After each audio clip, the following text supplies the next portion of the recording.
Have you ever had that disturbing feeling that you are being silenced even before you open your mouth?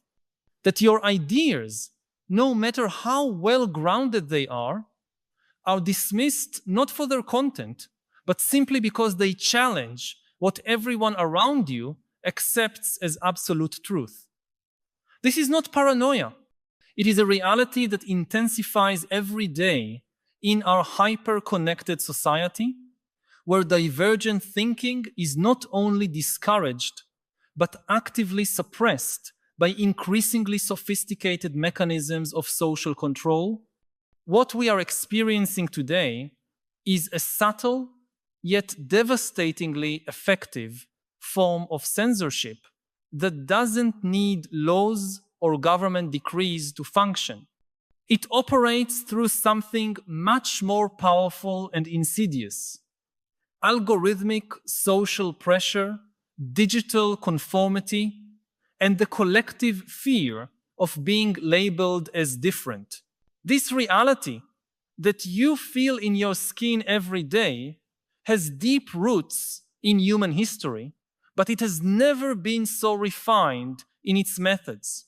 For millennia, human societies have developed mechanisms to maintain social cohesion and ensure that individuals do not destabilize the group with dangerous ideas. In primitive tribes, those who questioned ancestral traditions could be banished or eliminated. In ancient Greece, Socrates was sentenced to death for corrupting the youth with his uncomfortable questions. During the Middle Ages, the Catholic Church created an elaborate system to identify and suppress heresies, burning not only books, but also the people who dared to think outside established dogmas. In the 20th century, totalitarian regimes perfected mind control techniques that led victims to police themselves, internalizing censorship so deeply that they didn't even realize they were being controlled. But what we are living through today represents a qualitative evolution of these historical methods of control. We no longer need bonfires or concentration camps. We don't even need explicit censorship laws.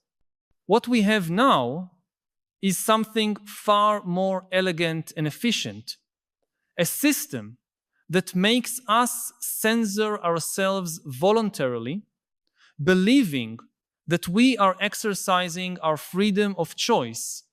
It is a mechanism so well designed that its victims often defend the very system that oppresses them, fiercely attacking anyone who tries to expose its existence. The central element of this new form of control is what we can call digital manufactured consensus. Unlike traditional propaganda systems, which relied on centralized institutions like newspapers, radio, and television, the current system of opinion shaping operates through decentralized networks that appear democratic and participatory. On social media, you get the feeling that you're part of a great public debate, freely expressing your opinions and interacting with a diversity of perspectives. But this feeling is a carefully constructed illusion. The algorithms that govern these platforms are not neutral. They are programmed to maximize engagement, and they have discovered that the best way to do this is to create echo chambers that reinforce users' pre-existing beliefs, while simultaneously demonizing and marginalizing dissenting voices. When you express an opinion that goes against the dominant current, the algorithm not only reduces the reach of your message, but also directs people to it who will aggressively attack it. The result is that you quickly learn it's better to stay quiet, that it's safer to keep your doubts and questions to yourself. This process of self-censorship is reinforced by a phenomenon that social psychologists know as the spiral of silence. When we perceive that our opinions are in the minority or unpopular, we naturally tend to avoid expressing them publicly. But in the digital environment, this natural tendency is artificially amplified. Algorithms make dissenting opinions seem much more isolated than they really are, creating a false sense that you are the only one who thinks differently.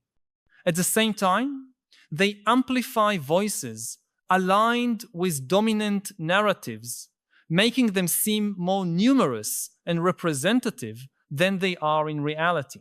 The result is a massive distortion of public perception about what people actually think. Surveys consistently show that there is far more diversity of opinion among the population than what is publicly expressed on social media or in the mainstream media. Millions of people have doubts, questions, and alternative perspectives, but they have been trained to believe they are alone in their thoughts. This sense of intellectual isolation is no accident. It is the result of a system designed to create conformity through fear and social shame. The sophistication of this system goes far beyond what most people imagine. It does not operate solely through direct censorship or algorithmic manipulation. It creates a cultural environment where certain ideas become literally unthinkable. Through subtle conditioning techniques, words and concepts are loaded with such intense emotional connotations that people develop visceral aversions to certain lines of thought before even examining them rationally. This process begins in schools, is reinforced in universities, and culminates in the professional environment where expressing certain opinions can mean the end of a career. I want to pause for a moment to ask you directly, in which situations have you felt the need to hide or disguise your true opinions out of fear of the consequences? Those moments when you knew you had something important to say but chose silence because you realized your perspective would not be welcomed? I know we often keep these experiences to ourselves, perhaps out of fear of admitting that we bowed to social pressure, or because we've normalized this self-censorship as simply diplomacy or common sense. But your experience of being silenced is not isolated, and acknowledging this is the first step toward reclaiming your intellectual autonomy. If this recognition resonates with you, share in the comments, "I silenced myself when." Your honesty may validate the experience of countless others who have gone through similar situations and help break the illusion that we are alone in this fight for intellectual authenticity. The mechanism behind this widespread self-censorship operates through what we might call reputational terrorism. In a society where our professional and social identity increasingly depends on our digital presence, the prospect of being publicly labeled as a bearer of problematic ideas becomes an existential threat. We're not just talking about losing followers on social media. We're talking about losing jobs, opportunities, relationships, and even access to basic services. This system of social control is far more efficient than any form of governmental censorship because it turns every individual into their own censor. The genius of this system lies in how it presents itself as liberating and progressive. It doesn't openly say that certain ideas are forbidden. Instead, it associates those ideas with morally repugnant traits: intolerance, ignorance, malevolence. Who would be crazy enough to want to be seen as intolerant or ignorant? Thus, censorship operates not through explicit prohibition, but through the manipulation of social identity. You are not forbidden from thinking certain things. You are simply conditioned to believe that good and intelligent people don't think those things. This conditioning is particularly effective because it exploits our fundamental need for social belonging. As highly social primates, our survival has always depended on our ability to integrate and be accepted by the group. Being excluded or rejected by the group activates the same neural circuits that process physical pain. Our brain literally interprets social ostracism as a life threat. The architects of modern control understand this vulnerability and exploit it ruthlessly. They know that most people would rather give up their intellectual authenticity than face the risk of social rejection. But perhaps the most disturbing aspect of this new form of control is how it infiltrates our own minds. It's not just about making us shut up publicly.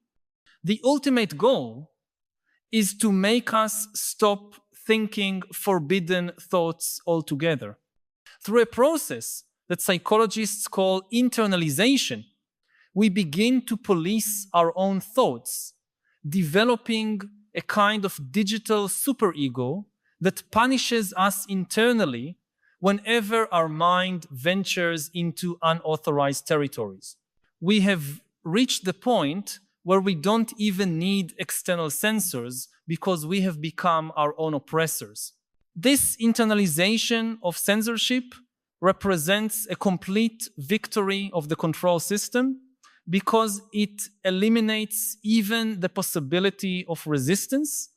When people stop thinking subversive thoughts, they stop seeking information that might contradict dominant narratives. They stop asking uncomfortable questions. They stop connecting dots that could lead to problematic conclusions. The result is a form of cultural lobotomy where entire societies lose the capacity for independent critical thinking. The role of technology in this process cannot be underestimated. Digital platforms are not just neutral vehicles for the expression of ideas. They are architectures of psychological control designed to shape behavior and thought. Every aspect of their interface, from recommendation algorithms to like and share systems, is carefully calibrated to encourage conformity and discourage dissent. These systems are constantly tested and refined using behavioral psychology and cognitive neuroscience techniques to maximize their effectiveness. But technology is merely a tool. Behind it are very specific human interests that benefit from maintaining the status quo. Giant corporations that profit from the predictability of consumer behavior, political institutions that rely on civic passivity to maintain their power, cultural elites who have built their identity and social status around certain ideological orthodoxies. These groups do not necessarily conspire in a coordinated way, but their interests converge in the creation and maintenance of an environment where independent thought is discouraged and conformity is rewarded. The irony is that Many of the people who most fervently defend this system genuinely believe they are fighting against oppression and promoting freedom. They have been conditioned to see any questioning of the system as a form of reactionism or extremism. This is the mark of a truly sophisticated control system. It convinces its victims that they are in fact its beneficiaries and that any criticism of the system is a threat to their well-being. Recognizing this system does not mean embracing conspiracy theories or paranoia. It simply means accepting that the same impulses that have always led human groups to suppress dissent continue to operate today, only with more sophisticated tools. It means understanding that the authoritarian tendency is not a historical aberration, but a constant of human nature that manifests in different ways in different eras. Our time is no exception. It has only developed more elegant and effective methods of social control. The question we need to ask is not whether this control system exists, but what we can do to preserve our intellectual autonomy within it.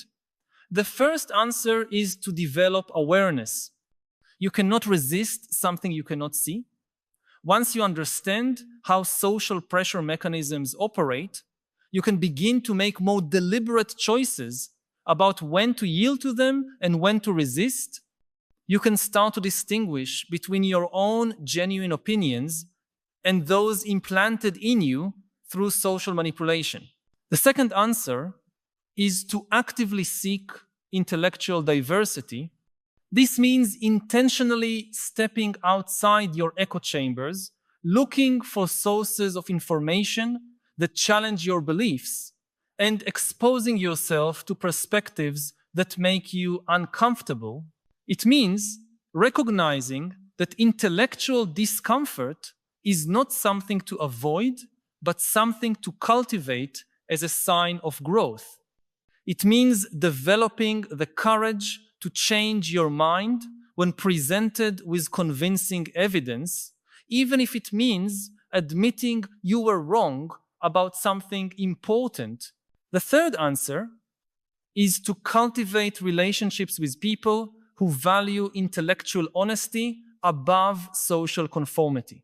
This may mean seeking out smaller, more intimate communities where it's possible to have genuine conversations about controversial topics without fear of public retaliation.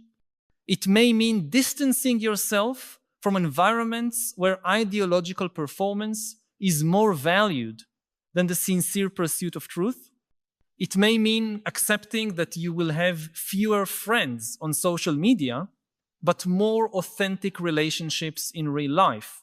The fourth answer, perhaps the most important, is to develop a personal identity that does not depend entirely on external approval. This requires deep work in self-knowledge and developing trust in your own judgment. It means learning to tolerate the anxiety that comes with uncertainty and ambiguity, rather than always seeking the comfort of easy certainties provided by external authorities. It means developing an internal moral compass that can guide you even when all the voices around you are telling you you're going the wrong way. This process of developing intellectual autonomy is not just a matter of personal freedom, it is a civilizational necessity. Societies that lose the ability for self-criticism and genuine debate inevitably become fragile and dysfunctional. They lose the ability to adapt, to change, to correct errors, to innovate and grow.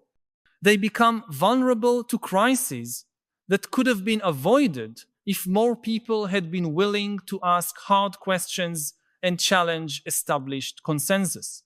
History is full of examples of societies that collapsed precisely because they developed highly effective mechanisms for suppressing dissent. The Soviet Union is an obvious example, but there are many others. Entire civilizations have vanished because they lost the ability to question their own fundamental premises.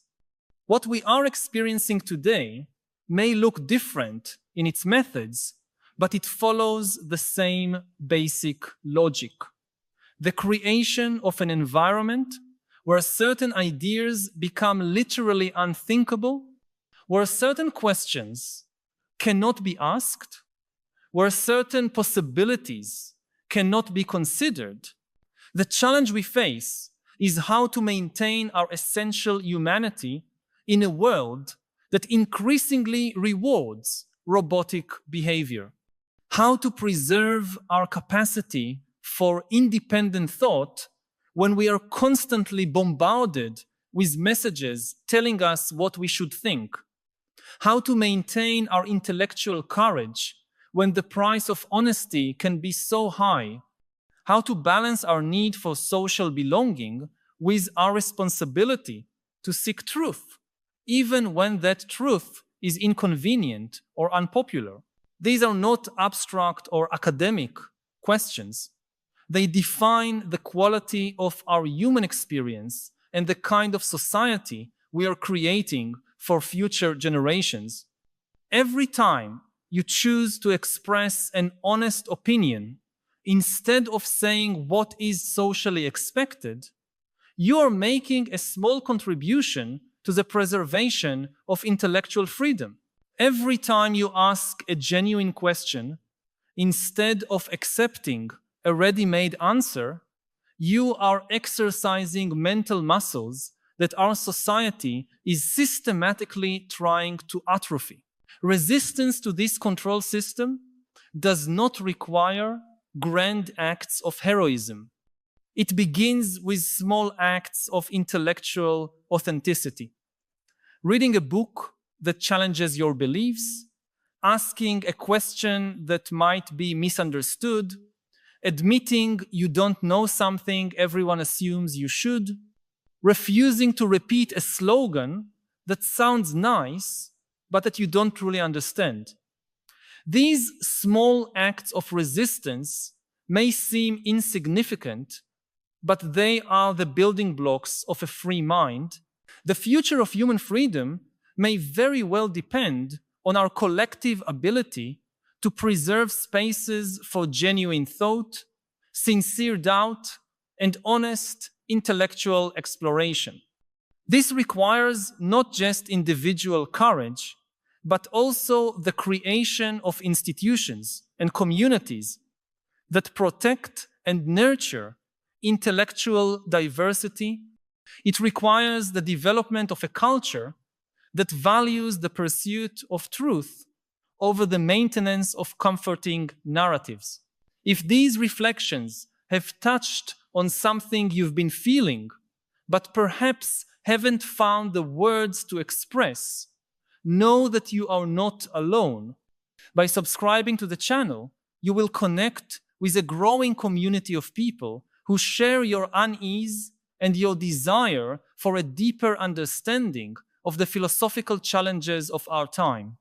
Each week, we meet here to explore together the great questions that define our era and to seek not only understanding, but also wiser ways of living amid the transformations we are witnessing.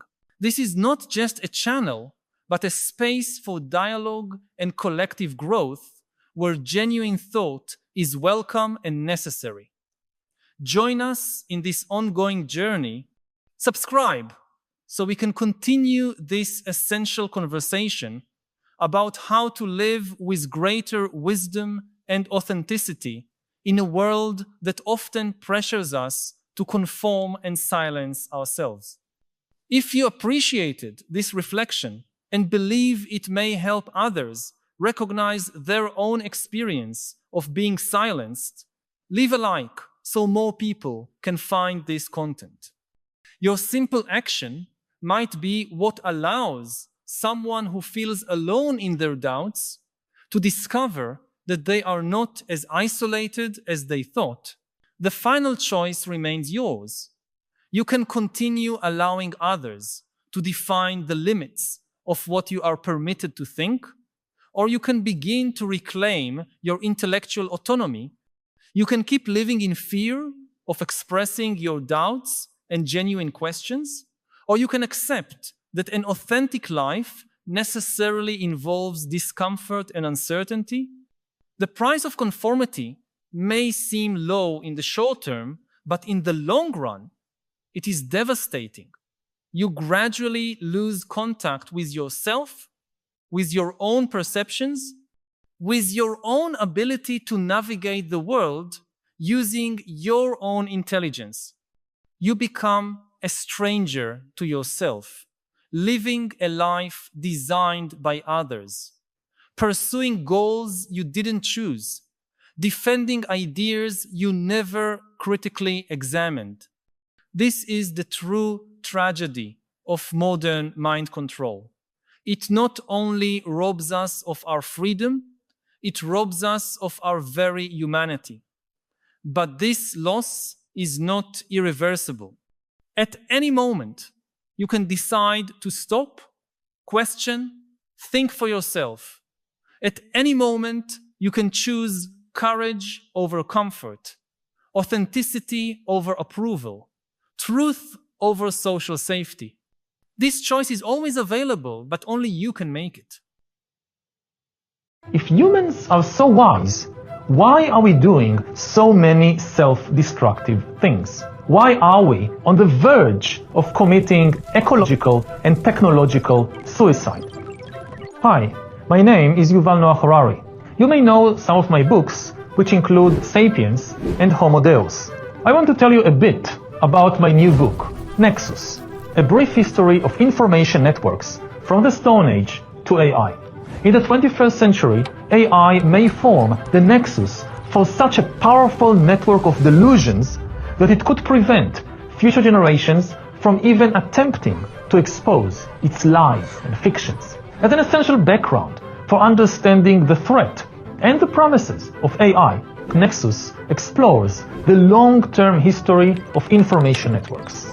It examines the Roman Empire, the Catholic Church, the Soviet Union, and many other past networks in order to highlight what is really new about AI. I hope you enjoy deep diving into all this and more within the pages of Nexus.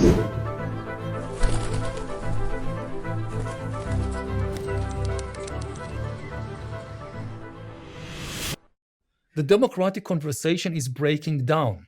And every country has its own explanation. Like you talk to Americans, what's happening there between Democrats and Republicans? Why can't they agree on even the most basic facts? And they give you all these explanations about the unique conditions of American history and society. But you see the same thing in Brazil. You see the same thing in France, in the Philippines. So it can't be the unique conditions of this or that country. It's the underlying technological revolution. How do you think AI will change storytelling from what it used to be? Stories are some of the most powerful technologies in history. Whether it's the story of Jesus or whether it's the story of money, this is really the foundation of human civilization, is stories. Everything else is built on top of it. And for tens of thousands of years, the only entities on this planet that could create stories, either create new stories or elaborate and interpret old stories, were human beings. Only the human mind was capable of doing it. And now we have on this planet another entity which is capable of spreading and interpreting and ultimately creating stories. And it's only the beginning, it's nothing, it's just 10 years since the AI revolution began. We haven't seen anything yet.